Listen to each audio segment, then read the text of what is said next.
जी अस्सलाम वालेकुम। क्या फॉर आज के लेक्चर आगाज़ करते हैं। लेक्चर में 90। आज के लेक्चर में चैप्टर 12 के कंसेप्ट को मज़ीद आगे लेके चलेंगे। कल हमने स्टार्ट किया था चैप्टर 12 में concept rights and duties of partners. Rights हमने पढ़ लिए थे, ड्यूटीज़ आज पढ़ेंगे और फिर ड्यूटीज़ कंप्लीट करने के बाद एक और छोटा सा कंसेप्ट है जो कि है पार्टनरशिप प्रॉपर्टी। कि पार्टनरशिप कौन सी चीज़ प्रॉपर्टी ऑफ द पार्टनरशिप समझी जाएगी, कौन सी नहीं, वो डिस्कस करेंगे। और फिर कुछ बेतहाशा क्वेश्चंस होंगे जो आपकी होम असाइनमेंट है और आपने उसे अटेम्प्ट करना है। और क्या वैसे इत्तेफाक की बात है, क्वेश्चन भी ज़्यादा हैं और कल छुट्टी का दिन भी आ गया, तो आप तो सारे क्वेश्चन तसल्ली के साथ निपटा देंगे, ऐसा ही है ना? ओके, हाँ, शाबाश शाबाश। पहले बताइए, प्रीवियस टॉपिक में जो राइट्स हमने स्टडी किया, इनमें से कोई क्वेश्चन पूछना चाहते हो तो पूछ लीजिए जी। कोई क्वेश्चन नहीं है, सब समझ आ गया, सब ठीक है।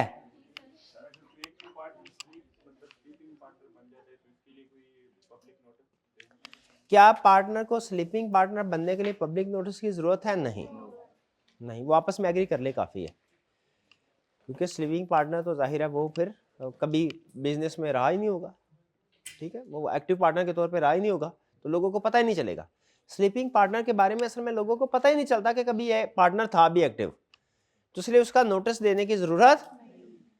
स्लीपिंग पार्टनर अगर रिटायर हो तो उसका नोटिस आपने नहीं देना, रिक्वायर्ड पब्लिक नोटिस नहीं देना। सॉरी, जब मैं कभी मैं नोटिस बोलूँ ना तो आप करेक्शन करवा दिया करें, पब्लिक नोटिस।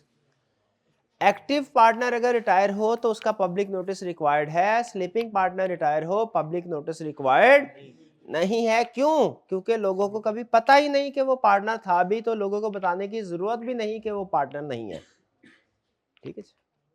और कोई क्वेश्चन? ये पॉइंट केस स्टडी में टेस्ट करता होता है, पब्लिक नोटिस कब देना है कब नहीं देना, ठीक है। जितना बता दिया वो काफी है। जो जो जो कंप्लीट उनका आंसर है ना, वो स्कोप से बाहर है, तो उसके आंसर को थोड़ा सा तरोड़ मरोड़ के केस स्टडी में फिट कर दिया। क्या किया केस स्टडी में? क्या पूछेगा? एक्टिव पार्टनर रिटायर करवाएगा, पब्लिक नोटिस नहीं दिलवाएगा, और आपने कहना होगा क्या कि पब्लिक नोटिस देना था, नहीं दिया, तो ये तो वो पार्टनर बाय स्टॉपर वाला कंसेप्ट आ गया। जैसे एजेंसी बाय स्टॉपर में भी यही कंसेप्ट था। अच्छा, हैरान ऐसे हो रहे जैसे कोई नया कंसेप्ट है। एजेंसी बाय स्टॉपर में क्या कंसेप्ट था?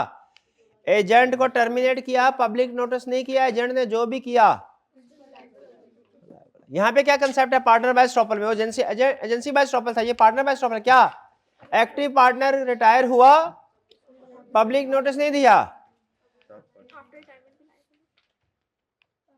अच्छा, ये ना दो धारी तलवार है। ये पार्टनर बाय स्टॉपर क्या है? आपको लग रहा होगा कि एजेंसी बाय स्टॉपर और पार्टनर बाय स्टॉपर एक जैसे हैं।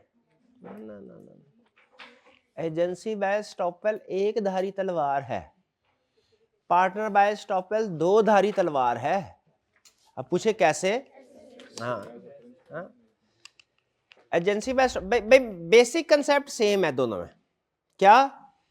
एजेंट टर्मिनेट किया, पब्लिक नोटिस देना जरूरी है, पब्लिक नोटिस नहीं दिया, एजेंट ने जो भी कार्रवाई की प्रिंसिपल लायबल है।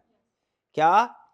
एजेंट रिटायर हुआ, पब्लिक नोटिस नहीं दिया, एजेंट ने जो कुछ किया प्रिंसिपल लायबल है। यह है एजेंसी बाय स्टॉपर। अब सुने partner by estoppel. Partner retire हुआ, एक्टिव पार्टनर रिटायर हुआ, पब्लिक नोटिस रिक्वायर्ड है। अगर पब्लिक नोटिस नहीं दिया तो पहली धार तलवार की। अगर पब्लिक नोटिस नहीं दिया तो रिटायरिंग पार्टनर ने जो कुछ किया पार्टनरशिप जिम्मेदार है। और दूसरी धार पार्टनरशिप ने जो कुछ किया रिटायरिंग पार्टनर जिम्मेदार है। समझे दो धारी तलवार? उधर सिर्फ एजेंट के किएगा प्रिंसिपल लायबल था, प्रिंसिपल के किएगा एजेंट लायबल नहीं होता। क्यों? प्रिंसिपल तो वो करता ही नहीं एग्रीमेंट। यहां पे पार्टनरशिप में क्या कंसेप्ट है? ये दो धारी तलवार है एजेंसी बाय स्टॉपर। पहली धार क्या है? एक्टिव पार्टनर रिटायर हुआ, नोटिस नहीं दिया, पहली धार पार्टनर के किए की फर्म जिम्मेदार है, दूसरी धार फर्म के किए के पार्टनर जिम्मेदार है। नहीं समझ आई बात की? नहीं बताए, दो धारी तलवार क्या? पार्टनरशिप बाय स्टॉपेल एक दो धारी तलवार है। Explain with the help of to examples. बताएं पहली एग्जांपल क्या है? पार्टनर के किए के फर्म जिम्मेदार है, और दूसरी धार क्या है? फर्म जो करेगी पार्टनर जिम्मेदार होगा। समझे? पार्टनर के किए के फर्म जिम्मेदार है और फर्म के किए के पार्टनर जिम्मेदार है। ये इस वजह से है कि एजेंसी रिलेशनशिप में सिर्फ एजेंट होता है, लेकिन पार्टनरशिप में हर पार्टनर एजेंट भी है, पार्टनर में। तो फिर से एजेंसी बाय एस्टॉपल में एजेंट के किए का प्रिंसिपल जिम्मेदार है बस, और पार्टनर बाय एस्टॉपल में पार्टनर के किए की फर्म जिम्मेदार है और फर्म के किए के पार्टनर जिम्मेदार है। समझ आया जी? और के क्वेश्चन? शाबाश, पूछे अच्छे सवाल पूछ रहे हैं आज, पता नहीं क्यों ऐसे, लेकिन अच्छे सवाल पूछे। उम्मीद तो नहीं आपसे, लेकिन फिर भी अच्छी बात। Right after changing firm, simple concept, कोई गौर व फिक्र नहीं करना। क्या? कोई फर्म में अगर किसी किस्म का चेंज होता है तो चेंज से पहले के राइट्स और चेंज के बाद के राइट्स एक बराबर होंगे। फर्ज करें पहली एग्जांपल, 3 एग्जांपल दूंगा, 2 समझ आएगी, 1 नहीं आएगी, पहले बता रहा हूं। तो जो समझ नहीं आएगी वो आपने समझने की कोशिश, जितनी को समझ आ जाए, ठीक है? हाँ, वो 100 में से कोई चंद को समझ आ गई तो ठीक है, जरूरी भी नहीं है, जरूरी होती तो मैं खुद एक्सप्लेन करता। पहली मिसाल, कंसेप्ट क्या है? पार्टनरशिप में कोई चेंज आया तो पार्टनर के राइट्स जो चेंज से पहले थे वही चेंज के बाद होंगे। 10 दुकानें हैं पार्टनरशिप की, 11वीं दुकान खोली, लेकिन 11वीं दुकान का profit and loss sharing ratio क्या होगी पार्टनर्स की, ये डिसाइड नहीं किया, तो क्या होगी? वही जो पहले वाली थी, जो पहले से चेंज वही बात। दूसरी मिसाल, पर्टिकुलर पार्टनरशिप थी, टाइम पीरियड कंप्लीट हो गया, उसके बाद भी कंटिन्यू किया, पार्टनरशिप एडविल हो गई, लेकिन कंटिन्यू करने के बाद कोई नया एग्रीमेंट नहीं किया, कोई नई profit and loss sharing ratio decide नहीं की, तो क्या होगी? वही जो पहले थी। के इक्वल होगी? वही जो पहले थी। चेंज के बाद वाली रेशियो राइट्स वही होंगे। बात समझ आई? 2 एग्जांपल समझ आ गई? नई ब्रांच वाली एग्जांपल समझ आ गई? पार्टनरशिप एट विल कन्वर्जन की बात एग्जांपल समझ आ गई? अब सुने, जो समझ में नहीं आएगी, मोस्ट प्रोबेबली शायद आ भी जाए। अगर कोई पार्टनरशिप में नया पार्टनर आता है या पुराना पार्टनर छोड़ के जाता है, तो जो रिमेनिंग पार्टनर्स की आपस की रेशियो होगी वो सेम होगी छोड़ के जाने के बाद जो पहले थी। यानी अगर कोई नया पार्टनर आया तो बाकी पार्टनर की आपस की रेशियो जो पार्टनर नया पार्टनर आने से पहले थी, नया पार्टनर आने के बाद भी वही होगी। यानी पहले अगर ओल्ड पार्टनर में रेशियो थी 1:2, नया पार्टनर आया उसे 50% शेयर दिया, तो पुराने पार्टनर की आपस की रेशियो क्या होगी? इक्वल के 1:2, वही शेयर वही नहीं होगा, हाँ रेशो सेम होगी। नहीं ना समझ आई बात? यानी आधी आधी हो जाएगी दोनों की, लेकिन आधी होने के बाद भी 1:2 रेशो। नहीं समझ आई? नहीं आई मेरे हिसाब से नहीं आनी चाहिए, आप कह रहे आ रही है। नहीं एग्जाम्पल, फर्ज कीजिए पार्टनर की आपस की रेशो है 2:3, ए है और बी है। सी आया, सी कहने लगा भाई आधा प्रॉफिट मेरे को दो, फिर आता हूं। हमने कहा ये ले, आधा प्रॉफिट तुम ले दो, आधा प्रॉफिट 50% प्रॉफिट इसको दे दिया, 50% प्रॉफिट इसको दे दिया। ये फर्ज करें इसको पहले कर लेते हैं 40% और इसको कर लेते हैं 60%। पहले रेशो ये थी, वही है 4:6:3। नया कहने का मेरे को 50%, तो 50% दे दिया। तो चेंज होने के बाद पार्टनर की आपस की रेशियो सेम रहेगी। इसका मतलब क्या है कि क्या ये नीचे 40% 60% आ जाएगी? नहीं, इसका मतलब ये है कि जो रिमेनिंग शेयर बचेगा वो इनमें पुरानी रेशियो के हिसाब से ही डिस्ट्रीब्यूट होगा। यानी वो क्या आएगा 50% मल्टीप्लाई बाय 40/100 जो कि 20% आता है, और ये क्या आएगा रिमेनिंग 50% हुआ इंटू 60/100 30%। अगर आप इसको देखें ना तो हालांकि नए पार्टनर आने के बाद रेशो चेंज हुई है, टोटल रेशो चेंज हुई है, लेकिन आपस की रेशो वही है, पहले भी 2:3 थी अब भी 2:3 है। तो इस कंसेप्ट को हम क्या कहते हैं कि पार्टनरशिप में जब भी कोई चेंज हुआ तो पार्टनर्स के आपस के राइट्स एंड लायबिलिटीज सेम होंगे जो पहले थे। इस 3 मिसालें हैं। पहली मिसाल कौन सी, नया बिजनेस एक्सपेंड किया। दूसरी मिसाल कौन सी थी, पार्टनरशिप चेंज हुई, पर्टिकुलर पार्टनरशिप एट विल में बनी। और तीसरी एग्जांपल क्या थी कि नया पार्टनर आया या पुराना पार्टनर गया। तो पार्टनर की अगर नया पार्टनर आया तो पार्टनर रेशो उनकी कम होती है, उसी लिहाज से कम होगी जैसे पहले रेशो थी। डन, चलिए आगे चले। इसके अलावा कोई क्वेश्चन? ओनरशिप में लिखा हुआ है कि ट्रांसफर ऑफ इंटरेस्ट में बाकियों की कंसेंट नीडेड नहीं है, हालांकि जब इन आइटम्स में प्रॉपर्टी मिलती है तो वो जॉइंटली ओनर होती है सारे सिबलिंग्स की, तो वो जब ट्रांसफर करते हैं तो सारे सभी के सिग्नेचर। हाँ शाबाश, ये अब एक लीगल पॉइंट भाई ने उठाया है।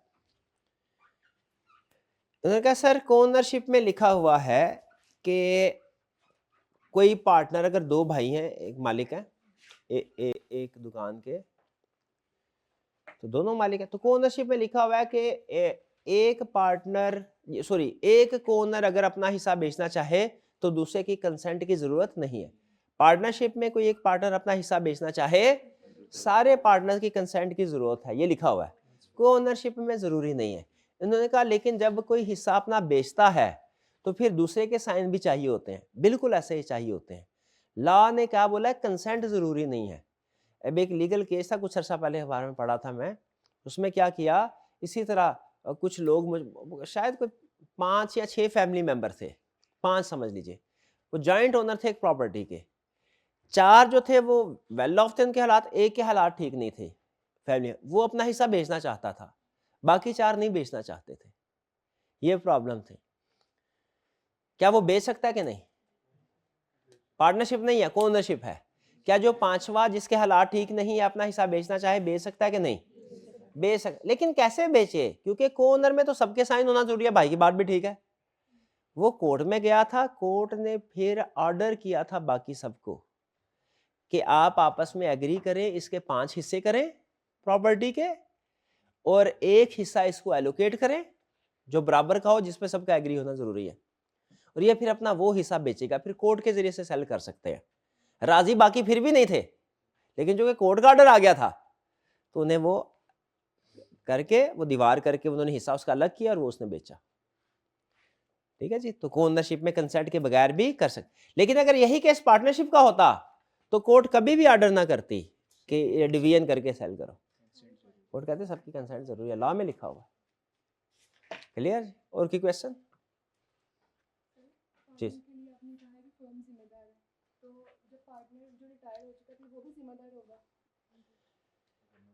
क्वेश्चन का ये है कि सर आपने कहा है, ये पार्टनर बाय स्टॉपल के कॉन्टेक्स्ट में बात पूछ रहे हैं कि पार्टनर के एक्ट के लिए फर्म जिम्मेदार है, तो क्या इसी तरह अगर फर्म कोई पार्टनर कोई रिटायर हो गया और पब्लिक नोटिस नहीं दिया तो क्या फर्म की लायबिलिटी के लिए पार्टनर जिम्मेदार होगा? इसका जवाब है यस, यस। इसलिए याद रखें, जो पब्लिक नोटिस देना होता है ना पार्टनर रिटायर होने पे, वो फर्म भी दे सकती है, पार्टनर भी दे सकता। तो अगर फर्म ने नहीं दिया ना तो पार्टनर को चाहिए खुद फौरी नोटिस दे दे। ये दोनों के हक में बेहतर है, दोनों को एक दूसरे से बचाया जा रहा है। पब्लिक नोटिस क्या करता है, फर्म को पार्टनर के गलत एक्ट से बचाता है और पार्टनर को फर्म के गलत एक्ट से बचाता है ना जी। और कोई क्वेश्चन? कोई क्वेश्चन नहीं? चलिए आइए अब ड्यूटीज की तरफ चलते हैं। देखें राइट्स यहां पे मेंशन नहीं है आज कि राइट्स क्यों नहीं मेंशन, कल पढ़ लिया था, अब सिर्फ ड्यूटीज है। राइट्स में मैं एक दफा जरा फिर से नजर मार के जो अहम वाले हैं ना केस स्टडी के पॉइंट ऑफ व्यू, मैं रिकन्फर्म करना चाहता हूं आपको समझ आगे कि नहीं आगे। पार्टिसिपेशन और कंसल्टेशन में फर्क समझ आ गया? पार्टिसिपेशन का मतलब है डे टू डे बेसिस के ऊपर पार्टिसिपेट करेगा कि नहीं मैनेजमेंट। तो बाज़ का जो स्लीपिंग पार्टनर्स होते हैं वो पार्टिसिपेट नहीं कर रहे होते, लेकिन अगर डिस्प्यूट राइज हुआ कंसल्टेशन में शामिल होंगे। फिर इसके बाद इंटरेस्ट वाला point clear, interest on capital और इंटरेस्ट ऑन एडवांस वाला रूल क्लियर है आपको? इंटरेस्ट ऑन कैपिटल कब मिलता है? एग्री करें और प्रॉफिट भी हुआ हो। और इंटरेस्ट ऑन एडवांस कब मिलेगा? वो हमेशा मिलेगा, चाहे एग्री हुआ हो चाहे ना हुआ हो। अगर एग्री हो, चाहे प्रॉफिट हो चाहे लॉस हो। अगर एग्री हुआ है तो जो एग्री हुआ वो रेट मिलेगा, अगर एग्री नहीं हुआ 6% के हिसाब से मिलेगा।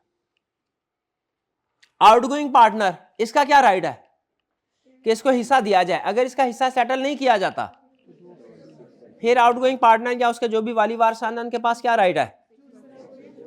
या तो प्रॉफिट का हिस्सा जितना पहले था उस हिसाब से लेते रहे जब तक उसका शेयर सेटल नहीं होता, या 6% के हिसाब से इंटरेस्ट लेते रहे। वो डिपेंड करता है रिस्क लेना पसंद करेंगे कि नहीं।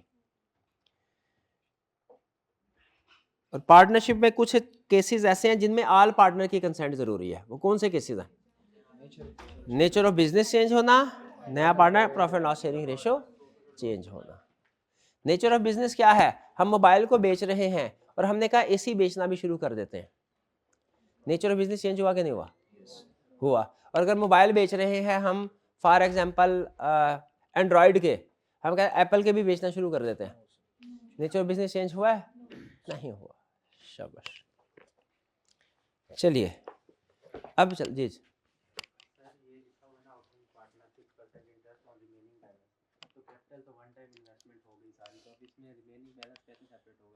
भाई बाज़ का इन्होंने कहा जी 6% लिखा हुआ है रिमेनिंग बैलेंस। बाज़ का ऐसे होता है कि इंस्टॉलमेंट्स में पेमेंट होती है। जैसे पार्टनर का बना 10 लाख, तो उसको अगर 10 लाख बना है रिटायरमेंट के वक्त तो उसे पे नहीं किया तो 10 लाख के हिसाब से इंटरेस्ट मिलेगा पहले साल का। लेकिन अगर पहले साल के एंड पे उसे 5 लाख अदा कर दिया तो अब अगले साल किस पे इंटरेस्ट में? 5 पे। ठीक है, फेर भी यही है ना, जो सेटल होता रहे। चलिए अब ड्यूटीज उसने दो तरह की बताई हैं। एक ड्यूटी है एब्सोल्यूट ड्यूटीज या जनरल ड्यूटी या मैंडेटरी ड्यूटीज।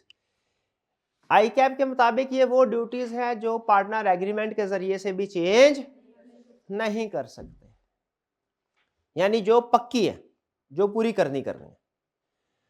और एक है क्वालिफाइड ड्यूटीज। क्वालिफाइड ड्यूटीज वो ड्यूटीज है जो पार्टनर को काम करने तो चाहिए, लेकिन अगर पार्टनर आपस में एग्री करें तो इनको चेंज भी कर सकते हैं। ये मॉडिफाइबल बाय एग्रीमेंट है।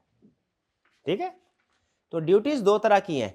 एक वो ड्यूटीज जो थ्रू एग्रीमेंट पार्टनर चेंज कर सकते हैं, और दूसरी वो ड्यूटीज जो थ्रू एग्रीमेंट पार्टनर चेंज नहीं कर सकते।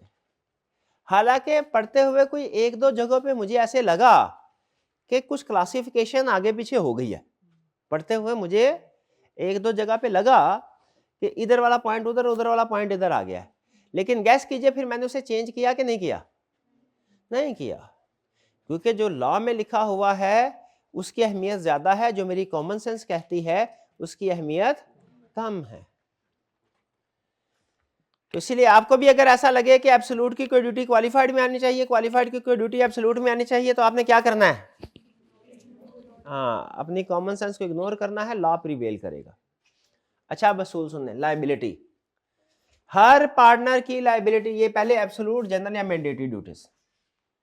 हर पार्टनर की लायबिलिटी जॉइंट है एंड सेवरल है। भाई जॉइंट का मतलब क्या? जॉइंट प्रॉमिस में पढ़ा था। जॉइंट का मतलब क्या है? Everyone is liable, each partner is liable. और सेवरल का मतलब क्या है? फुल अमाउंट के लिए लायबल है। बोले समझ आती बात?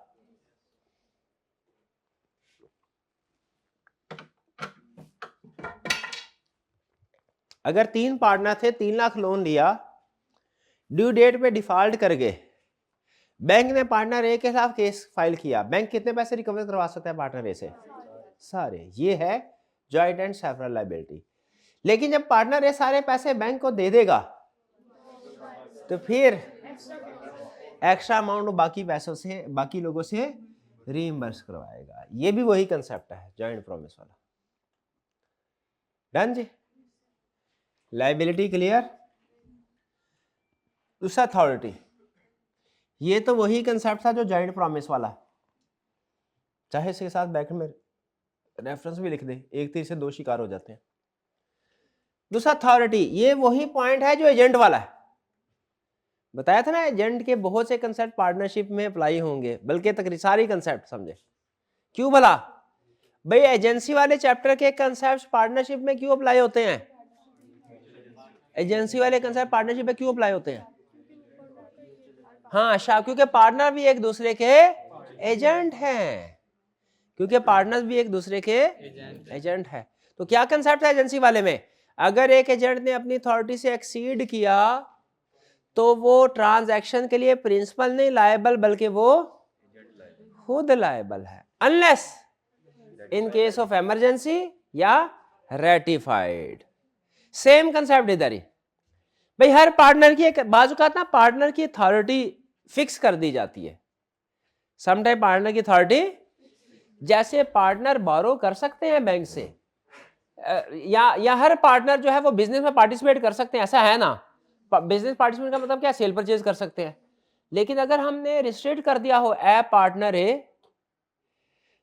तूने कैश सेल तो करनी है, उधार सेल नहीं करनी, हर आरे गारे को उधार सेल कर देते तुम, उधार सेल नहीं करनी तुमने। ये हमने पार्टनर को, अथॉरिटी को फिक्स कर दिया, रिस्ट्रिक्ट कर दिया। क्या किया? अब अगर ये कैश सेल भी की और 10,000 की क्रेडिट सेल भी कर दी, तो इसने क्या किया? अपनी अथॉरिटी से। अब अगर बैड डेट हो जाता है तो उसका अपना नुकसान है, वो खुद रीपे करेगा, खुद लॉस बेयर करेगा। तो जैसे एजेंट का केस था, एजेंट अपनी अथॉरिटी से एक्सीड करे तो अपने एक्ट के लिए खुद लायबल होगा। तो पार्टनरशिप का भी सेम केस। क्या? अगर किसी पार्टनर की अथॉरिटी फिक्स कर दी गई है, रिस्ट्रिक्ट कर दी गई है, अगर किसी पार्टनर की अथॉरिटी फिक्स कर दी गई है, रिस्ट्रिक्ट कर दी गई है, और वो पार्टनर अपनी अथॉरिटी से एक्सीड करता है, तो जो नुकसान होगा अपने किए का खुद जिम्मेदार होगा। ये सही अल्फाज, शाबाश। अपने किए का खुद जिम्मेदार होगा, शाबाश। अच्छे अल्फाज से यार, गुड, कंसेप्ट क्लियर है। अनलेस के रेटिफाई कर दिया जाए या वो इमरजेंसी का केस, क्योंकि आपको पता है इमरजेंसी सिचुएशन में पार्टनर अपनी अथॉरिटी से एक्सीड कर सकता है लॉ से बचाने के लिए। शाबाश, ठीक है। तो ये अथॉरिटी वाली बात समझ आ गई कि हर पार्टनर को अपनी अथॉरिटी में एक्ट करना। अगर किसी पार्टनर की अथॉरिटी, क्या किसी पार्टनर की अथॉरिटी को रिस्ट्रिक्ट कर सकते हैं, लिमिट कर सकते, फिक्स? यस, कर सकते हैं। अगर किसी पार्टनर की अथॉरिटी को फिक्स किया गया है, लिमिट किया गया, तो उसे क्या चाहिए? एक्ट करे विद इन अथॉरिटी। और अगर वो अपनी अथॉरिटी से एक्सीड करता है तो अनलेस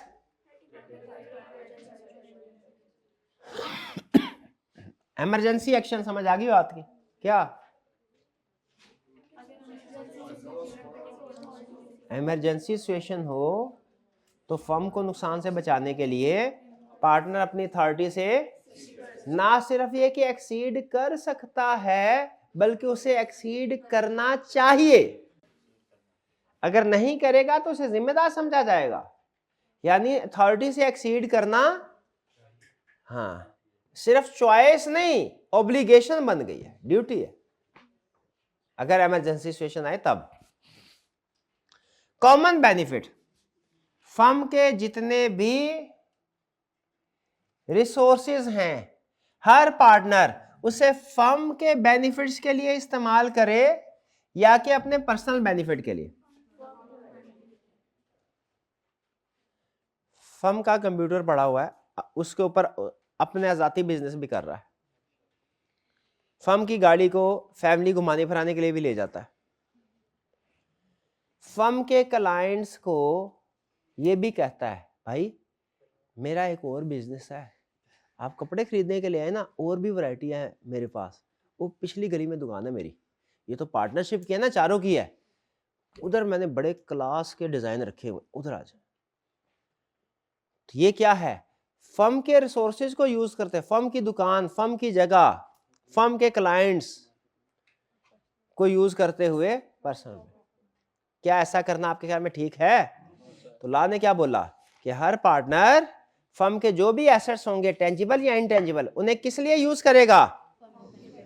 फर्म के बेनिफिट्स के लिए, पर्सनल बेनिफिट्स के लिए यूज नहीं करेगा। और अब उसने केस स्टडी का पॉइंट, अगर पर्सनल बेनिफिट के लिए यूज करेगा तो जो उससे गेन हुआ वो रीपे करेगा। अगर पर्सनल बेनिफिट के लिए यूज करेगा, फर्म के एसेट्स को किसके लिए यूज करना है? पर्सनल यूज के लिए कि फर्म यूज के लिए कि दोनों के लिए? फर्म के एसेट को किस लिए यूज करना है? अगर पर्सनल यूज के लिए किया, जो प्रॉफिट होगा वो क्या, जो गेन होगा वो क्या करना पड़ेगा? रीपे करना पड़ेगा। गेन को समझे? चलिए आगे चलते हैं। नेक्स्ट कंसेप्ट क्या है? फेयरनेस। हर पार्टनर को ऑनेस्ट और फेयर रहना चाहिए, सच बताना चाहिए, सच बताना, ऑनेस्ट, फेयर, लॉयल रहे, ठीक है? ऑनेस्टी और फेयरनेस के साथ काम करना चाहिए, एक दूसरे के साथ झूठ नहीं बोलना चाहिए, एक दूसरे से सच छुपाना भी नहीं चाहिए। ऑनेस्ट का मतलब क्या होता है? सच बोलो और सच छुपाओ ना, झूठ नहीं बोलना, सच छुपाना नहीं, ठीक है? जैसे एक जमाने में हमारे टॉपिक में एजेंट की भी होती थी ड्यूटीज, उसमें यही पॉइंट एजेंट में भी लिखा होता था। एग्जाम्पल आपके सामने इसमें केस स्टडी पूछता है। फर्म ने ड्यूरिंग द ईयर एक वेंडर चेंज किया, रॉ मटेरियल सप्लाई करने वाला बंदा, पहले किसी और से लेते थे मिस्टर ए से, अब मिस्टर बी से ले लिया। फैसला मेजोरिटी की बेस पे हुआ कि मिस्टर बी से सामान खरीदना है, लेकिन पार्टनर P3 पार्टनर है कोई, पार्टनर P3 ने ये नहीं बताया कि जो नया वेंडर है ये मेरा भाई है। मुझे सिर्फ ये बताइए क्या फेयरनेस है या नहीं? हालांकि फैसला उसने नहीं किया, फैसला मेजोरिटी ने किया, सच को छुपाया। तो लॉ ये कहता है कि ऐसी सिचुएशन में उसके भाई को जितना भी इस फर्म के साथ डीलिंग में प्रॉफिट हुआ है ना, इस फर्म के साथ डीलिंग में जितना भी प्रॉफिट, वो वापस करे। क्यों? क्योंकि उसने सच को छुपाया, सच को छुपाया। पार्टनरशिप ना प्रैक्टिकली आपको एक टिप बताऊं, बहुत से स्टूडेंट्स, आप लोग जो है ना, आप लोग को इस चीज का एहसास नहीं है अभी, ठीक है?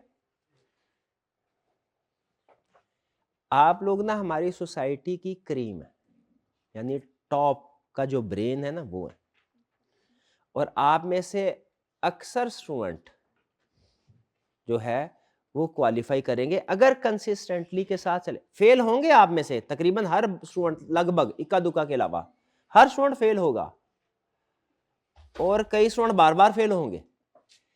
लेकिन अगर किसी गलत काम में ना पड़े और कंसिस्टेंटली अटेम्प्ट करते रहे तो इंशाल्लाह स्टूडेंट पास हो जाएंगे, चार्टर्ड अकाउंटेंट बन जाएंगे।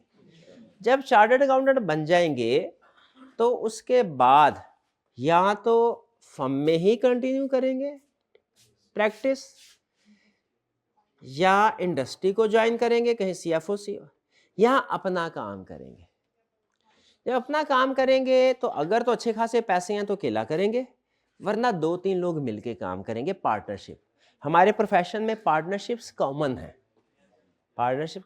तो पार्टनरशिप का एक बड़ा असूल है, क्या भला? इसमें फेयर रहना है, झूठ नहीं बोल। एक दफा ट्रस्ट खत्म हो जाए ना पार्टनरशिप में, फिर आहिस्ता आहिस्ता पार्टनरशिप भी खत्म हो जाती है। तो ट्रस्ट सबसे अहम है, एक ट्रस्ट और दूसरा कुर्बानी।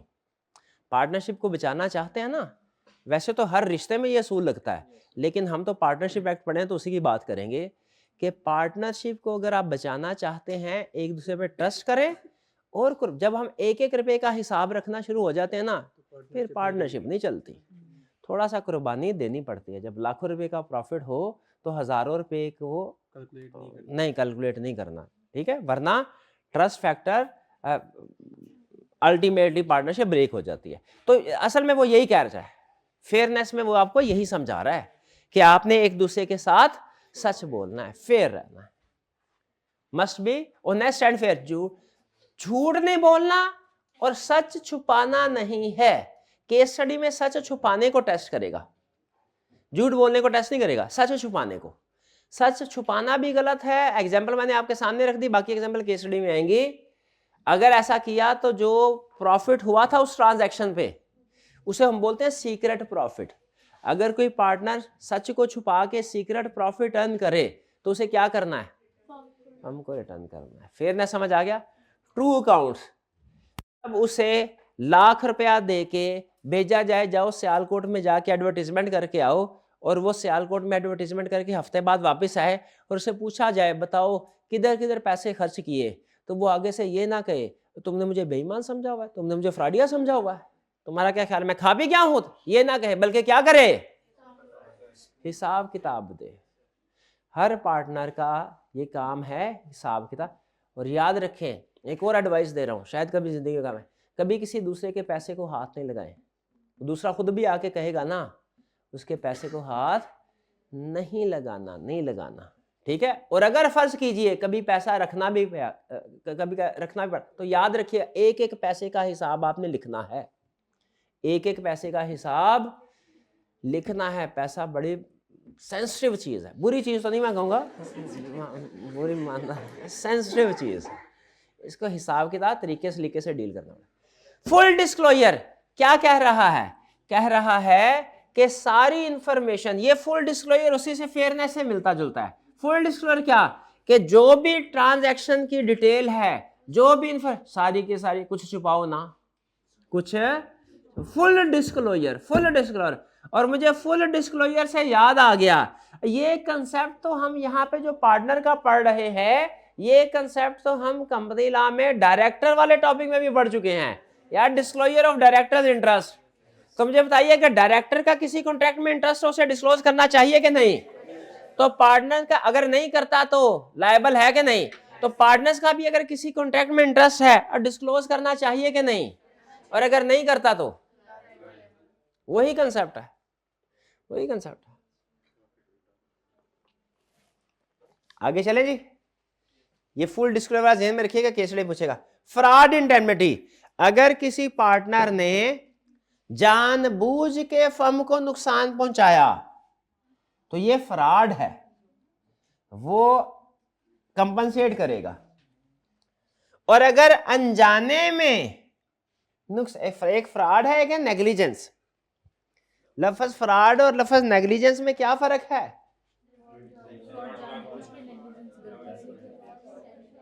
फ्रॉड कोई गलत काम जानबूझ के किया, नेग्लिजेंस कोई गलत काम अनजाने में किया। भाईजान को कहा था, भाई मेरा पार्टनर था, भाई को बोला जा बिजली का बिल आया है 70,000 का बिल पे करके आ।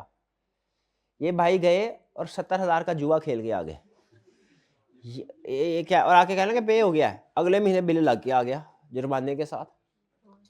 ये क्या, फ्रॉड। अब बताइए जो बिल की अमाउंट और जुर्माना है किसने अदा करना है, जिसने फ्रॉड, यही इंडेमनीफाई करेगा, ये कर।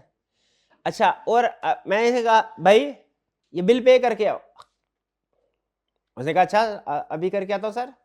आखिरी तारीख थी, गया, रास्ते में क्रिकेट मैच हो रहा था, क्रिकेट मैच देखने लग गया, देखते देखते वक्त गुजरने का पता ही नहीं चला, 5:15 हो गया। उसने कहा ओहो बैंक बंद हो गया, अब क्या करें।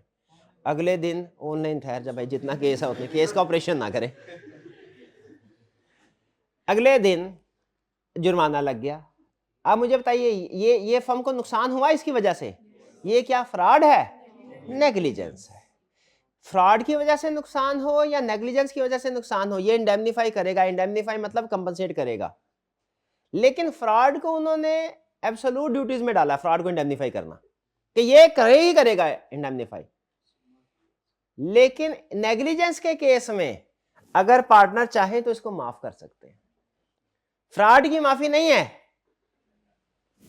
फ्रॉड की माफी नहीं, उधर नेग्लिजेंस की माफी है। अभी बात समझ रहे हैं। दो एग्जांपल केस स्टडीज के, केस स्टडी की रिप्रोडक्शन के क्वेश्चन या कंसेप्ट आगे आएगा। पहली एग्जांपल, चार पार्टनर हैं, दो सुबह बैठते हैं, दो शाम को।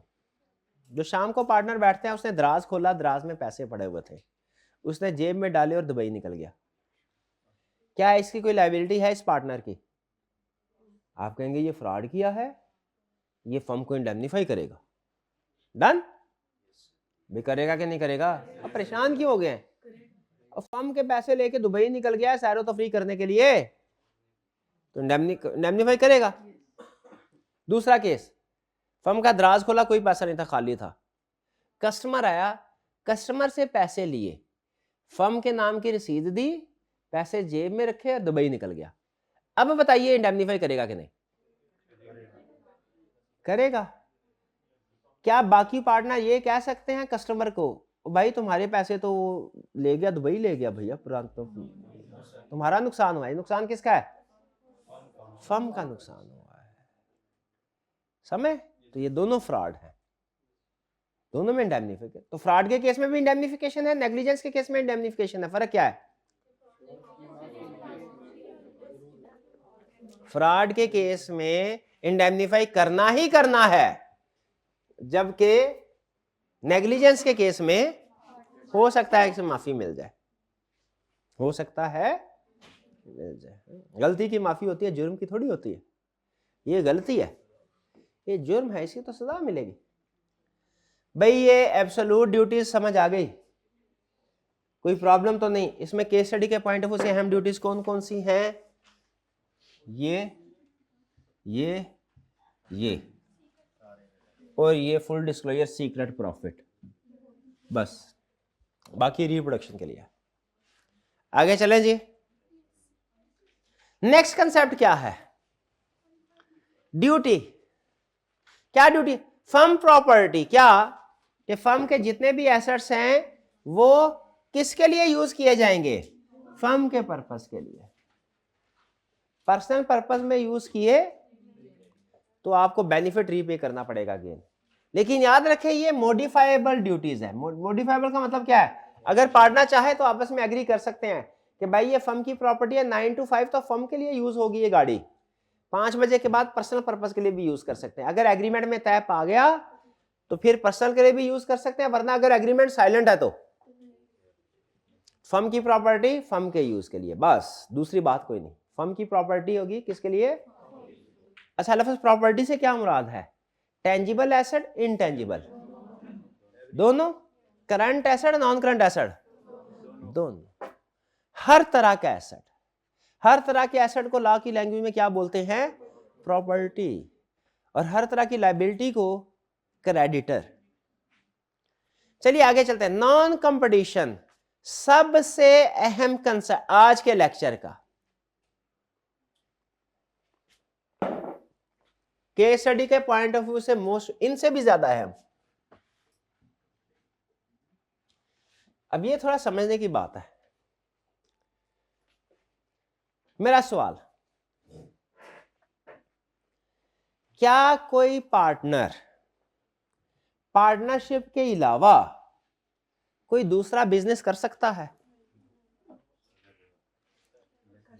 सोचिए जरा, सोचिए।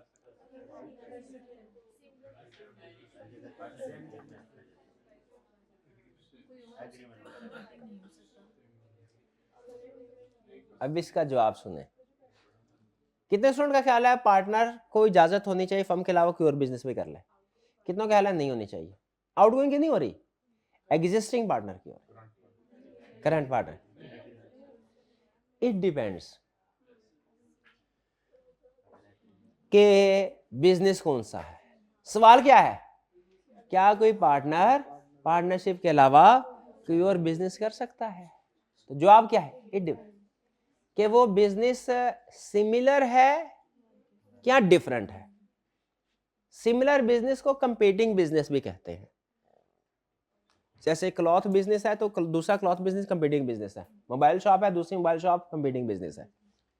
लेकिन अगर एक जगह पे क्लॉथ बिजनेस है दूसरी जगह पे मोबाइल है, ये कंपीटिंग बिजनेस। सुने सवाल क्या था आज के लेक्चर का? सबसे अहम केस स्टडी का पॉइंट क्या?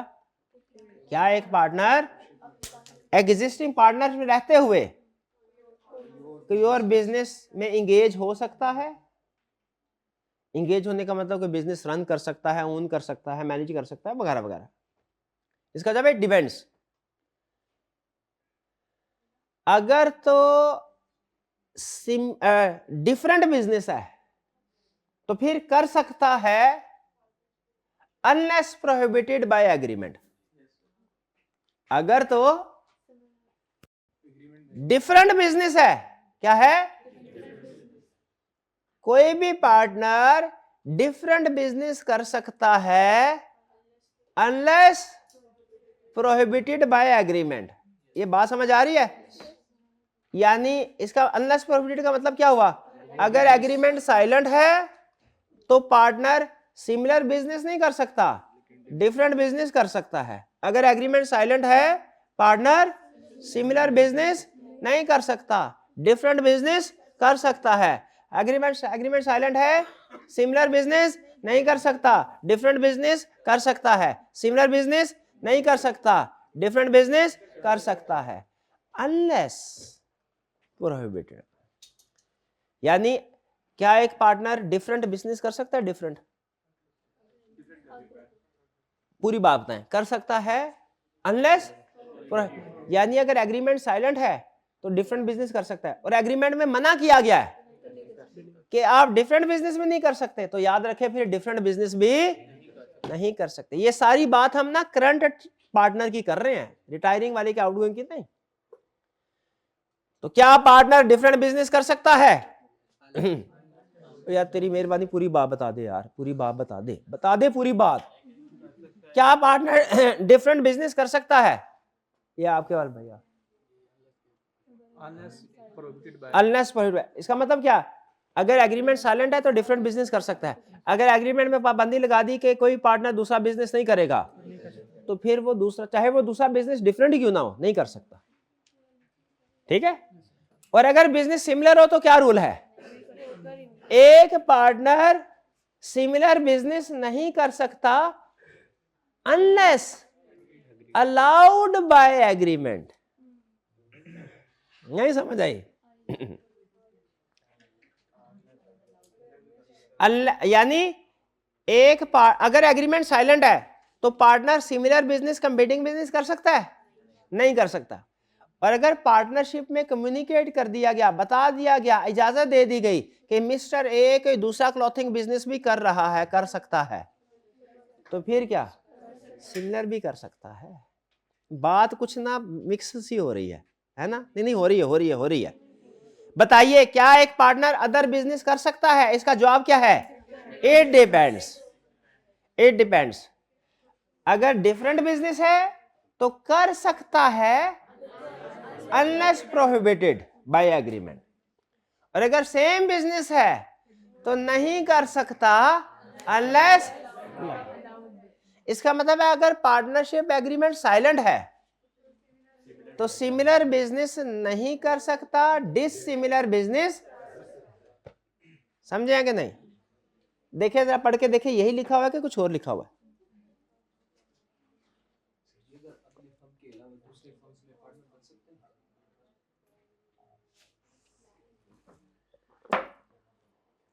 यही बात लिखी हुई है।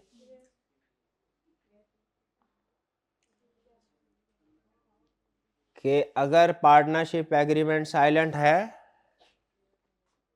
रूल क्या हुआ? सवाल क्या था? क्या पार्टनर अदर बिजनेस कर सकता है? जवाब क्या है? It depends. अगर डिफरेंट बिजनेस है तो कर सकता है अनलेस प्रोहिबिटेड, और अगर सिमिलर बिजनेस है तो नहीं कर सकता अनलेस अलाउड। ओके, आगे चले। इंटरेस्ट ट्रांसफर, पार्टनर की ड्यूटी, हर पार्टनर की ड्यूटी है क्या कि अपना इंटरेस्ट किसी दूसरे को सेल करने से पहले सारे पार्टनर की कंसेंट ले, है कि नहीं? ये तो पहले भी पढ़ा हुआ है कि नहीं? पढ़ा हुआ इधर टिक लग गया। और क्या? प्रॉफिट शेयरिंग, हर पार्टनर की ड्यूटी है क्या?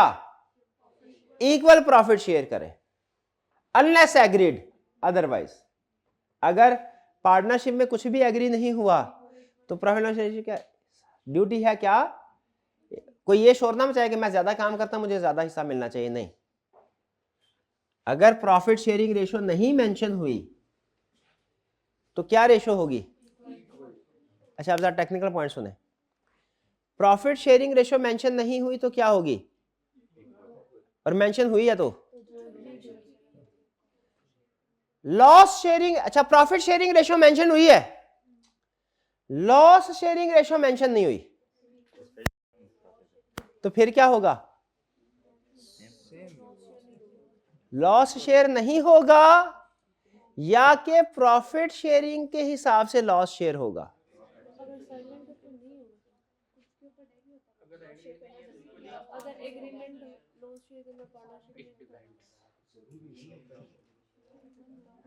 पहला केस, भाईजान को मारकर दिया और कहा ये फ्री है, क्या मैं इससे पैसे मांग सकता हूं? ओके, बिल्कुल ठीक है, क्योंकि मैंने क्लियरली बता दिया ये फ्री है। दूसरा केस, भाईजान को मारकर दिया, प्राइस के बारे में मैंने नहीं कुछ बताया, इन्होंने भी अभी कुछ नहीं पूछा, अब मैं प्राइस रिकवर कर सकता हूं कि नहीं? रिकवर कर सकता हूं, रीजनेबल प्राइस, मार्केट प्राइस, शाबाश, यही कंसेप्ट है। जब तक चीजें क्लियरली एग्री ना की गई हों कि फ्री हैं, वो फ्री नहीं होती। फ्री है तो मेंशन करना जरूरी है। Absence of price is not equal to free. Free के लिए स्पेसिफिकली कॉन्ट्रैक्ट में मेंशन करना पड़ेगा कि ये एग्रीमेंट विदाउट कंसीडरेशन है। अगर आप सिर्फ चीज दे देते हैं, कंसीडरेशन तय नहीं करते, तो वो फ्री समझी जाएगी। प्राइस फ्री के लिए कॉन्ट्रैक्ट में एग्री करना पड़ता है। एग्रीमेंट विदाउट कंसीडरेशन में पढ़ा था कि ये विदाउट कंसीडरेशन। भाई बात समझ आई कि नहीं आई? उसी तरह मुझे बताइए, अगर तो किसी पार्टनर को फ्री फ्रॉम लॉस करना है ना, तो लिखना पड़ेगा कि इस पार्टनर को लॉस नहीं दिया जाएगा, लिखना पड़ेगा। लेकिन अगर आप साइलेंट रहते हैं, स्पेसिफिकली एक्सक्लूड नहीं करते, तो याद रखें हर पार्टनर ने लॉस, वरना लॉस जाएगा किसको? फिर खुद सोचे। तो इसीलिए याद रखें, अगर आप पार्टनर्स इन प्रॉफिट ओनली बनना चाहते हैं तो एग्रीमेंट में क्लियरली लिखवाएं क्या कि मैं लॉस में हिस्सेदार नहीं हूं। अगर लॉस शेयरिंग रेशो एग्री नहीं की गई तो इसकी इंटरप्रिटेशन पता है क्या होती है? कि सारे पार्टनर्स की ड्यूटी है प्रॉफिट के साथ लॉस भी शेयर करें, और किस रेशो से शेयर करें? जो प्रॉफिट की रेशो है, प्रॉफिट की रेशो से ही लॉस भी। यानी अगर प्रॉफिट रेशो एग्री नहीं की तो वो इक्वल होगी, और अगर प्रॉफिट शेयरिंग रेशो एग्री की है, लॉस शेयरिंग रेशो एग्री नहीं की, तो वो वही होगी जो। अगर आपने किसी को फ्री फ्रॉम लॉस करना है ना, तो क्लियरली लिखना पड़ेगा कि ये बंदा फ्री फ्रॉम लॉस है। समझ आया कुछ? चाहे 50% जितना मर्जी हो फिर। हाँ जी, बिल्कुल बिल्कुल, वो फिर प्रपोज जाहिर है, जिसको फ्री करेंगे तो बाकी दूसरा बर्डन बढ़ जाएगा। बात समझ आई कि नहीं आई? अच्छा, आज के लेक्चर की सबसे अहम केस स्टडी वाली बात क्या थी? क्या एक पार्टनर अदर बिजनेस कर सकता है? इसका जवाब क्या था? It depends. अगर डिफरेंट बिजनेस है अनलेस प्रोहिबिट, कर सकता है अनलेस। और अगर सिमिलर बिजनेस है तो नहीं कर सकता अनलेस अलाउड। ठीक है जी। और ये क्या था कि अगर profit and loss sharing ratio mention ही नहीं की गई तो फिर क्या होगी? इक्वल होगी। और अगर प्रॉफिट शेयरिंग रेशियो मेंशन किया, लॉस नहीं की, तो जो प्रॉफिट शेयरिंग रेशियो है वही। ठीक है। और अगर किसी को फ्री फ्रॉम लॉस करना है तो स्पेसिफिकली लिखना पड़ेगा। चलिए, डिलीजेंस वाला बता दिया। सॉरी, ये नहीं बताया अभी। डिलीजेंस का मतलब है हर पार्टनर ईमानदार नहीं, अक्लमंदी का मुजाहरा करे, बेवकूफी का नहीं। ऑनेस्टी अलग चीज है, डिलीजेंटली अलग चीज है। ठीक है, डिलीजेंट का मतलब क्या है कि आपने एहतियात के साथ, नेग्लिजेंस का मुजाहरा नहीं कर। नेग्लिजेंस का अपोजिट है डिलीजेंस। नेग्लिजेंस होता है लापरवाही से काम करना, डिलीजेंस होता है देखभाल के काम करना। तो हर पार्टनर को डिलीजेंस का मुजाहरा करना चाहिए, ठीक है। और साइलेंट पार्टनर तो हमें पता ही है, साइलेंट पार्टनर से कोई मुजाहरा नहीं करना, क्योंकि वो घर बैठा है। स्लीपिंग साइलेंट, ये अलग कर दें, लिखने की जरूरत नहीं थी। नो रिम्यूनरेशन, हर पार्टनर की ड्यूटी है कि जब वो काम कर रहा है फर्म में, उसके कोई पैसे ना ले, ना कोई कमीशन ले, ना कोई सैलरी ले, क्योंकि उसके बदले में उसे प्रॉफिट मिल रहा है। लेकिन अगर पार्टनरशिप में एग्री हो गया तो फिर सैलरी या बोनस या कमीशन ले सकता है। डन जी, ये थे हमारे ड्यूटीज। अच्छा, अब कुछ पॉइंट्स जो हैं वो खास तौर पे रिवीजन आपको करवाई जा रही है। क्या आपको ये पता है कि लॉसेस और लायबिलिटी अलग अलग कंसेप्ट है? Explain with the help of example. Loss, अब सुने, नॉर्मली पार्टनर्स लॉस भी और लायबिलिटी भी दोनों बर्दाश्त कर रहे होते हैं, लेकिन एक एग्जांपल है लॉस है, लायबिलिटी नहीं, और दूसरी एग्जांपल है लायबिलिटी है। जैसे partners in profit only, loss नहीं है, लायबिलिटी अनलिमिटेड है। दूसरे माइनर या ट्रांसफरी, लॉस हुआ तो हिस्सा कम हो जाएगा, लेकिन लायबिलिटी क्यों नहीं है? क्योंकि वो पार्टनर ही नहीं है, ना माइनर पार्टनर होता है ना ट्रांसफरी पार्टनर होता है, इनको सिर्फ प्रॉफिट या लॉस का हिस्सा ट्रांसफर होता है।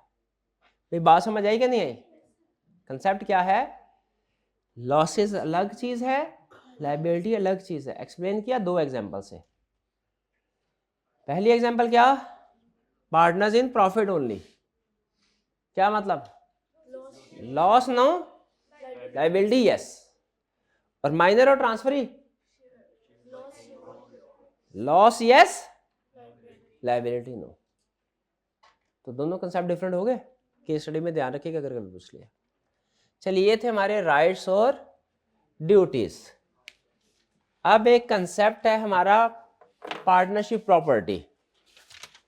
लगे हाथों अगर आप ओवरबर्डन नहीं हुए, 3-4 लाइनों का कंसेप्ट है।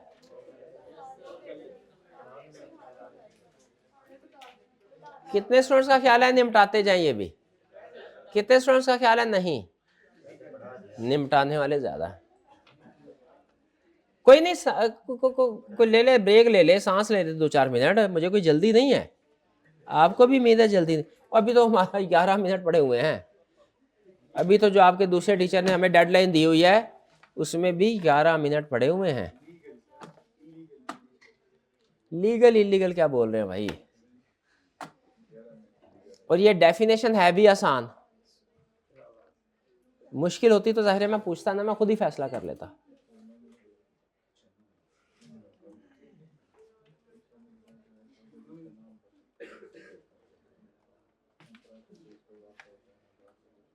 हाय हाय हाय,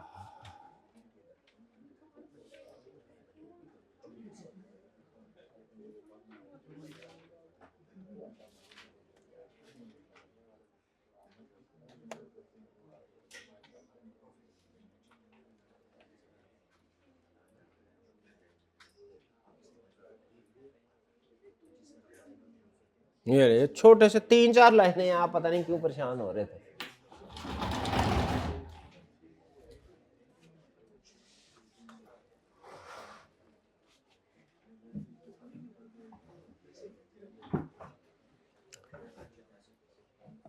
भी रिलैक्स हो गए हैं तो करें स्टार्ट? क्या अभी होना है रिलैक्स? रिलैक्स होने के लिए आपको चाहिए कोई 150-200 साल?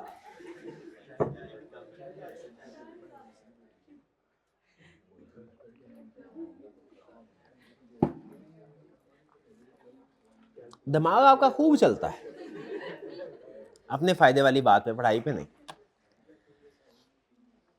भैया हमने अभी एक रूल पढ़ा, क्या? जो पार्टनरशिप की प्रॉपर्टी है वो पार्टनरशिप के पर्पस के लिए इस्तेमाल होगी, किसी पार्टनर के जाती पर्पस के लिए इस्तेमाल नहीं होगी। अगर जाती पर्पस के लिए इस्तेमाल की तो वो उसका जो हिसाब किताब देगा, खर्चा पानी पूरा करेगा, वापस करेगा, ऐसा ही है। तो इसका मतलब हमें ये डिसाइड करना चाहिए, हमें इस काबिल होना चाहिए कि फैसला कर सके कौन सी प्रॉपर्टी पार्टनरशिप की है, कौन सी नहीं। ऐसा ही है। पार्टनरशिप आगे, पार्टनर आया बिजनेस में, काम किया, शाम को घर वापस आने लगा। हमने कहा भैया आप पार्टनर हो, आपके पास जो भी पैसे हैं वो पार्टनर, जो भी चीज है वो पार्टनरशिप की प्रॉपर्टी है। अब घर जाने लगे हो, जूते उतार के जाओ, ये पार्टनरशिप प्रॉपर्टी है। बताइए क्या जूते पार्टनरशिप प्रॉपर्टी हैं? क्यों नहीं पार्टनरशिप प्रॉपर्टी, क्यों नहीं है? अपने जाती पैसों से खरीदे हुए हैं। उसने पहले तो शुक्र किया कि हमारी नजर जूतों पे पड़ी है, फिर उसने कहा कि भाई ये तो मैंने अपने जाती पैसों से खरीद के लाया हूं, ये पार्टनरशिप प्रॉपर्टी नहीं है, ये मेरी पर्सनल प्रॉपर्टी है। ये क्या है? मेरी पर्सनल प्रॉपर्टी है। दूसरी बात भाई, पार्टनर्स के लिए एक वॉशरूम बनाया गया था, उसमें स्लीपर रखे गए थे। पार्टनर ने चुपके से वो स्लीपर उठाए, कहा घर में लेके जाता हूं। हमने उसे रोक लिया, हमने कहा स्लीपर इधर रखो। हमने कहा वो क्यों? मैंने कहा ये पार्टनरशिप प्रॉपर्टी है। बताए क्या ये स्लीपर पार्टनर घर लेके जा सकता है कि नहीं? क्यों नहीं लेके जा सकता? कैसे पता चला पार्टनरशिप प्रॉपर्टी है? सवाल ये है डिसाइड करना है। सोचिए जरा, क्योंकि वो फर्म के पैसों से खरीदी गई। इसका मतलब असूल ये बना, जो चीज फर्म के पैसों से खरीदी गई वो पार्टनरशिप प्रॉपर्टी है, जो जाती पैसों से खरीदी गई वो पार्टनरशिप। एग्री करते हैं? चले, पहला असूल ये हमने एग्री कर लिया कि जो चीज फर्म के पैसों से खरीदी गई वो पार्टनरशिप प्रॉपर्टी होगी, उस पे सबका हक है। ठीक, ऐसा ही है। इसका मतलब वॉशरूम वाले जो चप्पल है, स्लीपर्स है, वो सारे पार्टनर इस्तेमाल कर सकते हैं। ओके, आगे चलते हैं। पहला असूल क्या बना कि फर्म के पैसों से जो चीज भी खरीदी। दूसरा, आपने काउंटिंग में कभी फ्रेश कैपिटल का कंसेप्ट सुना है कि ड्यूरिंग बिजनेस कोई पार्टनर घर से मजीद कोई पैसे या चीज लेके आ सकता है? ऐसा है। चलिए अब सुनिए। एक पार्टनर कहने लगा भैया फर्म के लिए ना, अब हम बड़ी देर हो गई मोटरसाइकिलों पे आते जाते हैं क्लाइंट से मिलने के लिए, क्लाइंट हमें लिफ्ट नहीं कराते, कोई गाड़ी होनी चाहिए। तो उसने कहा मेरे पास एक गाड़ी है घर में पुरानी, ऐसा है कि मैं वो गाड़ी फर्म को दे देता हूं, या मेरे पास पैसे हैं, हम मार्केट से एक सेकंड हैंड गाड़ी खरीद के ना फर्म के लिए खरीदते हैं। किसके लिए? अब पार्टनर ने पैसे दिए, गौर से सुनिएगा जरा। पार्टनर ने पैसे दिए और गाड़ी खरीदी फर्म के लिए। किसके लिए? अपने लिए नहीं, किसके लिए? यहां पे ट्विस्ट आया। पहला, पैसे फर्म के, अगर फर्म के पैसे लगे होते हम कहते हैं पार्टनरशिप प्रॉपर्टी है। पैसे फर्म के नहीं लगे, लेकिन चीज फर्म के लिए खरीदी गई है, पार्टनरशिप प्रॉपर्टी है कि नहीं? है कि नहीं? लॉ कहता है। ये जरा सेकंड लाइन देखिए, any partnership unless agreed otherwise partnership property. तो पार्टनरशिप में तीन चीजें हैं। ये देखिए दूसरी चीज, any property obtained by the firm और for the firm during operation. यानी हर वो चीज जो फर्म के पैसों से फर्म ने खरीदी, यानी अपने पैसों से, फर्म ने खरीदी से मुराद क्या है? फर्म ने अपने पैसों से खरीदी या किसी और ने फर्म के लिए खरीदी। यानी फर्म के पैसे थे तो पार्टनरशिप प्रॉपर्टी होगी, पैसे किसी और के थे खरीदे फर्म के लिए। बात समझ आ रही है? ये बात समझ आई? बाय को अलग अंडरलाइन करें और फॉर दी फर्म को अलग अंडरलाइन करें। जो चीज आपने खरीदी वो भी आपकी है, जो आपके चचा ने खरीदी लेकिन आपको गिफ्ट देने के लिए, वो भी किसकी है? आपकी है। Any property obtained by the firm और फॉर द फर्म। बाय और फॉर में फर्क समझा? बाय का मतलब फर्म ने खुद खरीदी, फॉर का मतलब, ठीक है। अच्छा ये तो एग्जांपल है रनिंग बिजनेस में। जब बिजनेस स्टार्ट हुआ तब पार्टनर्स ने ओरिजिनली जो कैश जो एसेट्स बिजनेस में इन्वेस्ट किए वो किसकी प्रॉपर्टी है? फर्म की। पहले में यही कह रहा है, all property or interest originally contributed to the firm. वो भी किसके समझे जाएंगे? इंटरेस्ट को रट्टा लगा लेना। इंटरेस्ट का लफ्ज क्या करना है? रट्टा लगा लेना। इसका मतलब क्या हुआ? कह रहा है पार्टनरशिप की प्रॉपर्टी में कौन कौन सी चीजें शामिल होंगी? जब पार्टनरशिप स्टार्ट हुई तो पार्टनर जो बिजनेस में लेके आए, हालांकि वो लाने से पहले उनके जाती थे पैसे, कोई किसी के घर में पैसे थे, किसी के घर में कुर्सी थी, किसी के घर में कंप्यूटर था, किसी के घर में स्लीपर थे, जो जिसके पास था वो बिजनेस चलाने के लिए ले आया। तो अब ये सारी चीज, आज से पहले ये सारी चीजें उनकी पर्सनल प्रॉपर्टी थी। आज ये पार्टनरशिप स्टार्ट हो रही है, तो स्टार्ट हो रही है ओरिजिनली जो कुछ हर पार्टनर ने इन्वेस्ट किया, कंट्रीब्यूट किया फर्म में, वो फर्म की प्रॉपर्टी। आज से पहले जाती थी आपकी चीज, आज के बाद क्या हो गया? फर्म की प्रॉपर्टी। ओरिजिनली का मतलब समझ आया? और दूसरा पॉइंट क्या है? एनी प्रॉपर्टी जो बाद में सब्सिक्वेंटली, जरूरी तो नहीं कि पार्टनरशिप जो स्टार्ट में ही हमेशा वही चलेगी, बाद में बिजनेस चलने के 2 3 4 साल बाद पैसे आए, फर्म ने अपने पैसों से चीजें खरीदी, किसकी? फर्म की। फर्म ने अपने पैसों से चीजें खरीदी, फर्म, और किसी और ने फर्म के लिए चीजें खरीदी, वो भी फर्म के, वो भी पार्टनरशिप प्रॉपर्टी। क्यों भला? क्योंकि वो फर्म के लिए खरीदी गई है। उसकी एंट्री की जाएगी vehicle debit, partners capital account credit. Done? Okay. और गुडविल ऑफ द फर्म, ये तो आपको पता ही है। गुडविल ऑफ द फर्म जो वो कहता है कि पार्टनरशिप की प्रॉपर्टी में सिर्फ टेंजिबल एसेट शामिल नहीं है, इनटेंजिबल भी शामिल है। गुडविल इनटेंजिबल है ना? इसका मतलब है जब कोई पार्टनर छोड़ के जाएगा उसे ऊपर वाले दोनों टेंजिबल चीजों में से हिस्सा मिलेगा, इनटेंजिबल में से भी हिस्सा मिलेगा कि नहीं मिलेगा? हम दोनों पार्टनर थे, हमारी लड़ाई हो गई, लेकिन हमारी जो पार्टनरशिप फर्म है उसका नाम बड़ा अच्छा है, ठीक है। फर्ज कीजिए उसका नाम है निराला स्वीट्स, फर्ज करें, मिसाल दे रहा हूं, निराला स्वीट्स। हम दोनों थे, भाई थे, लड़ाई होगी हमारी। अब ये कह रहा है भाई निकल जाओ बिजनेस से, ये अपना हिस्सा लेके निकलो और आइंदा निराला स्वीट्स का तुमने नाम इस्तेमाल नहीं करना। मैंने कहा भैया बाकियों का हिस्सा तो दे दिया, लेकिन निराला स्वीट्स गुडविल है, गुडविल, इसमें इसकी वैल्यूएशन करो, इसमें से भी हिस्सा दो। ये कहने लगा नहीं, मेहनत सारी मैंने की है। मैंने कहा नहीं, ला ये कहता है कि हर एसेट की तरह गुडविल भी एसेट है। अब बताइए गुडविल के ऊपर मेरा हक है, इसका हक है, या दोनों का? दोनों का। ये ज़हन में, अगर कोई पार्टनर जाते हुए ये कहता है कि गुडविल मैं साथ लेके जाऊंगा, आइंदा से सिर्फ मैं इस्तेमाल करूंगा, तो वो गलत कर रहा है। सबका हक है, क्योंकि ये भी पार्टनरशिप प्रॉपर्टी में शामिल। भाई कुछ बात समझ आई? अच्छा मुझे बताइए, गाड़ी ली फर्म के पैसों से, किसकी प्रॉपर्टी है? ये ज़हन में रखिएगा, इससे फर्क नहीं पड़ता किसके नाम पे है, इससे फर्क, लीगली किसके नाम पे है इससे फर्क नहीं पड़ता। कानूनी तौर पे अगर किसी पार्टनर के नाम पे भी है ना गाड़ी रजिस्टर करो, बात उसका टैक्स टूक्स बचाने के लिए ना ऐसे होता है कि किसी और के नाम पे ट्रांसफर कर देते हैं, तो फिर भी वो पार्टनरशिप प्रॉपर्टी किसकी रहेगी? पार्टनरशिप। नहीं समझ आई? अकाउंटिंग में कंसेप्ट है सब्सटेंस ओवर फॉर्म, किसी को पता है इसका मतलब क्या है? इसको ध्यान से ग्रिप्स की स्ट्रॉन्ग कीजिएगा, एडवांस लेवल में बड़े काम आएगा। सब्सटेंस ओवर फॉर्म सुना हुआ कभी? सब्सटेंस ओवर फॉर्म नहीं सुना? पहले जब भी आएगा ना ये कंसेप्ट, आने बड़े ध्यान से इसको समझना है। छोटा सा कंसेप्ट है लेकिन इसकी एप्लीकेशन बहुत है, ठीक है। वो कहता है इससे फर्क नहीं पड़ता चीजें किसके नाम पे हैं, फर्क किससे पड़ता है?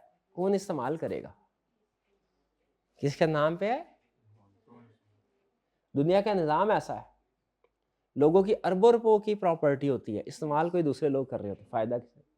ठीक है, हालांकि उनको रेंट दे रहे होते हैं, लेकिन असल फायदा कौन उठा रहा है? वो जो रहने वाले, घर किसी और का बड़ा सा किराए पे दे दें, करोड़ों का घर किसी को किराए पे दे दें, रेंट मिल रहा होता है ओनर को, लेकिन उस घर से असल फायदा कौन उठा रहा है? रहने वाला। यहाँ पे क्या कह रहा है कि ये जब आप ये रूल अप्लाई कर रहे होंगे ना, कौन सी पार्टनरशिप प्रॉपर्टी है कौन सी नहीं, तो इसमें ये देख के फैसला नहीं करना गाड़ी किसके नाम पे है, इस्तेमाल फर्म के लिए, ली किस पर्पस के लिए गई है, ठीक है। ये नहीं देखना इस्तेमाल ओनरशिप, भाई समझ आ रही है? फिर से बताइए जरा, बातें कुछ मिक्स हो गई हैं, है ना। पार्टनरशिप प्रॉपर्टी में कौन कौन से शामिल है? पहली चीज, ओरिजिनली जब पार्टनरशिप स्टार्ट की थी तो पार्टनर ने दो जो पैसा चीजें इन्वेस्ट की वो पार्टनरशिप प्रॉपर्टी है, एग्रीड। बाद में जैसे जैसे पार्टनरशिप रनिंग में आई, अपने पैसों से जो पार्टनरशिप ने चीजें खरीदी वो भी पार्टनरशिप प्रॉपर्टी है, और पार्टनर ने जो जो चीजें बिजनेस के लिए बाद में खरीदी, property purchased bye the firm, वो भी पार्टनरशिप, और जो फॉर द फर्म है, और फॉर द फर्म में ये जरूरी है कि फर्म के लिए खरीदे, वो नाम जिसके मर्जी करवाएं वो इररेलेवेंट है, लीगल ओनरशिप इररेलेवेंट है। अहम चीज क्या होगी डिसाइड करने में, नाम में क्या है, ठीक है जी, हाँ जी बिल्कुल। मेरे पास गाड़ी है मेरे नाम पे है, मैंने कहा आज से फर्म के इस्तेमाल के लिए यूज होगी, तो आज से वो क्या होगी, पार्टनरशिप प्रॉपर्टी, चाहे मेरे नाम पे रहे। ये बात समझे, legal ownership does not matter. आखिरी सवाल, आपने सुना अमाल का दारोमदार नियत पे है, सुने जरा। आखिरी मिसाल आज की, उसके बाद छुट्टी। ये तो मैंने आपको बता दिया कि पार्टनर अपने पैसों से चीज खरीदेगा बिजनेस के लिए, पार्टनर अपने पैसों से चीज खरीदेगा पार्टनरशिप के लिए, वो पर्सनल प्रॉपर्टी है कि पार्टनरशिप प्रॉपर्टी है, लिखा हुआ है फॉर द फर्म, एग्रीड। अब सुने वाइस वर्सा, क्या अकलमंद श्रोण समझ गए होंगे, अगर कोई पार्टनर बिजनेस के पैसों से चीज खरीदे अपने लिए, बिजनेस के पैसों से चीज खरीदे, नियत क्या है, अपने लिए खरीद रहा हूं, पैसे कौन से हैं, बिजनेस के, नियत क्या है, अपने लिए खरीद रहा हूं, पार्टनरशिप प्रॉपर्टी है कि नहीं, पार्टनरशिप प्रॉपर्टी के पर्सनल, कितने स्टूडेंट कह रहे हैं पार्टनरशिप प्रॉपर्टी, कितनों कह रहे हैं पर्सनल, शाबाश, पर्सनल पर्सनल करेक्ट। लेकिन सवाल मेरा ये है, ये कैसे पता चलेगा कि उसकी नीयत क्या थी, सवाल मेरा क्या था, सवाल फिर से जेन में डाल रहा हूं आपके, पार्टनर ने पार्टनरशिप से पैसे निकाले और एसेट खरीदा, नीयत ये है कि पर्सनल पर्पस के लिए एसेट खरीद रहा हूं, तो वो प्रॉपर्टी क्या होगी, पर्सनल होगी। सवाल ये कैसे पता चलेगा नीयत क्या है, देखेंगे उसने पैसे निकालते हुए ड्राइंग की एंट्री की कि नहीं की। अगर उसने पार्टनरशिप फर्म से पैसे निकालते हुए ड्राइंग की एंट्री की तो इसका मतलब क्या है, वो कह रहा भैया ये मेरी ड्राइंग है, अब मैं इस पैसों से जो भी करूं वो मेरा जाती होगा। तो अगर फर्म से पैसे निकालते हुए अपना कैपिटल अकाउंट डेबिट कर दिया, क्या किया, अगर किसी पार्टनर ने फर्म से पैसे निकालते हुए अपना अकाउंट डेबिट कर लिया तो याद रखे वो उसकी पर्सनल प्रॉपर्टी बन गई, अब उससे जो भी चीज खरीदेगा इन पैसों से पर्सनल प्रॉपर्टी है। फिर से बताएं, ओरिजिनली फर्म में पैसे इन्वेस्ट किए सारे पार्टनर ने, पार्टनरशिप प्रॉपर्टी है कि नहीं, यस। दूसरा, बाद में पार्टनरशिप के पास पैसे आए, पार्टनरशिप फर्म ने खुद प्रॉपर्टी खरीदी, पार्टनरशिप प्रॉपर्टी।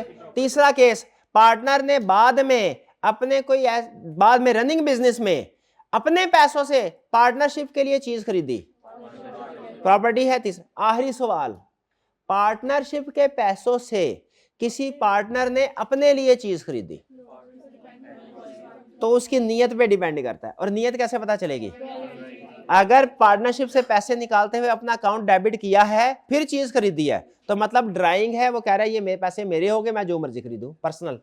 और अगर पार्टनरशिप से पैसे निकालते हुए अब अकाउंट्स में अपना अकाउंट डेबिट नहीं किया, इसका मतलब क्या है, वो फर्म का, जो आज चीजें खरीदेंगे वो भी फर्म की होंगी, एग्रीड। और आखिरी तो आपको पता ही एग्जाम्पटिव, लीगल ओनरशिप से मैटर, चीजें किसके नाम पे है इससे फर्क नहीं पड़ता। डन जी। ये छोटी सी डेफिनेशन है, लेकिन केस स्टडी में उसने 3-4 एंगल से टेस्ट किया था, मैंने कोशिश की है सारे एंगल निपटा दूं आपसे। कुछ को समझ आई आपको? नहीं समझ आई? कुछ जो कुछ भी पढ़ा सारा कुछ भूल गया, कुछ समझ नहीं आई, कैसे पता चलेगा अब? केस स्टडी करने से। क्या करने से? अच्छा डरता क्यों भाई? पहले भी गुजरा, मैं 2 दफा डर गया ये। क्या मार बहुत खाई है यार? नहीं यार ऐसे ना कर यार। शाम का क्या क्या मतलब है?